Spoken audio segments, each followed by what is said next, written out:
oh, you bought this for like $2, you think someone's gonna pay 20? And I'm like, yeah, I do. I'd pay 20 if it was my size. If I can lend my hand at putting a smile on somebody's face because I was able to find something that they've been looking for and it gets to live a second life, I feel like I'm not only doing a service for the planet, but I'm doing a service for that customer and for myself ultimately. Clothes can be like a mask to what's going on in the inside.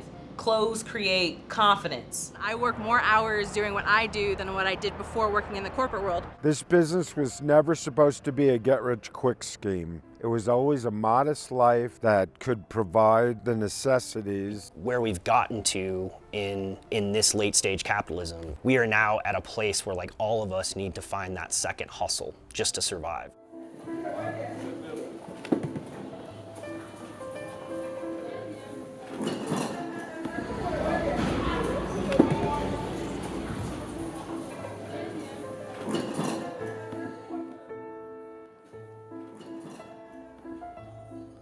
Welcome to the Goodwill outlet world, also known as the bins. You guys, wait till they get them guys. No movement. Wait till they get complete. Take a spot.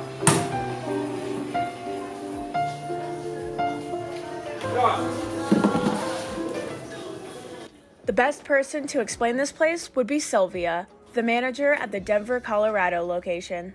We get a lot of our product from the retail stores. We may have a better chance of selling it by the pound, and it's $1.49 by the pound right now at this time. It may not been able to get, maybe whatever the price was in the retail stores, but for sure, somebody can get it for $1.49. Then we go ahead and take it in the back where we do all of our recycling. We have a couple different stations, so like you've seen our tipping area, our recycling area, as well as our machinery that we have back there. Just this year alone, Colorado locations received 174 million pounds of donations.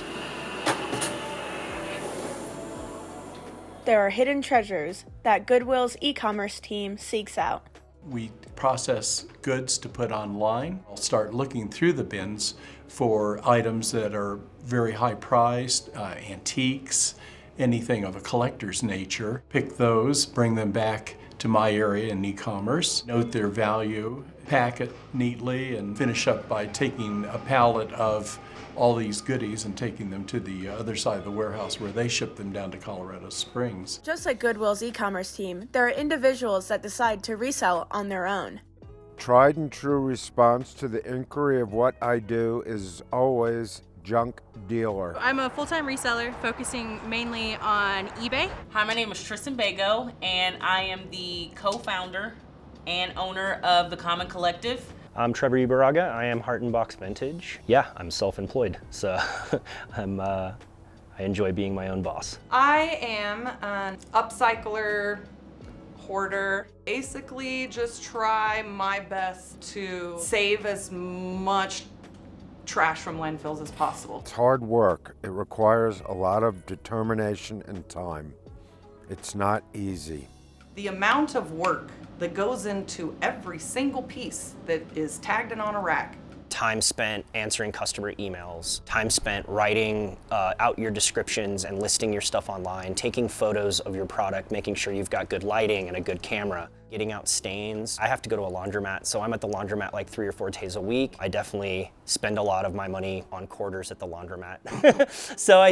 Just gas money getting from point A to point B. It doesn't necessarily come through to the customer every single time. They might just think, oh, this guy's got a t-shirt he's trying to sell for 50 bucks. Like, what's his deal? But when it comes to sustainable fashion, it's the best bandwagon that you could honestly get on.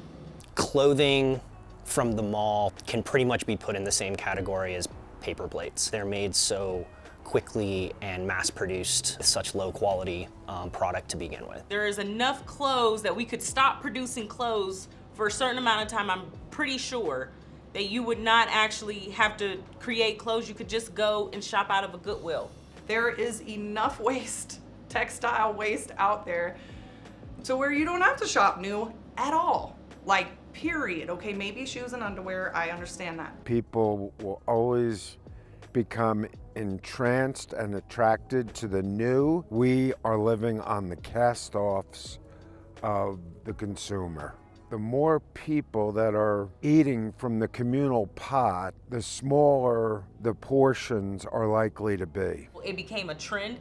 It's on Instagram, it's on TikTok. People are, changing out their wardrobe strictly from shopping secondhand. It was really apparent in like the resale world how many new resellers came onto the market. I think everyone was stuck at home and kind of like looking for an easy way to continue making income while they were stuck at, not going to work. A lot of people try to keep their like honey holes or the place that they go to quiet. There's enough inventory, there's enough stuff coming through for everyone who wants to do this job. You don't have to trust someone to respect them, that there is room for everybody to get money. That's the first code of hustling, is that there's always room for more hustlers. Fortunately, I don't get to like become a rich guy someday doing this, but I can do what I can to examine like where I fit in that big, ecosystem of, capitalism that is coming from discarded product, stuff that has been thrown away and forgotten about. No matter who you are, you have the opportunity to reduce waste.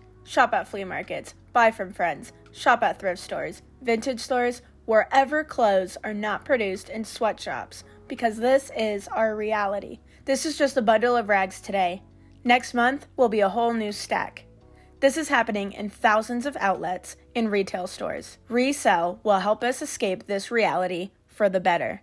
And remember, there's always enough for everyone.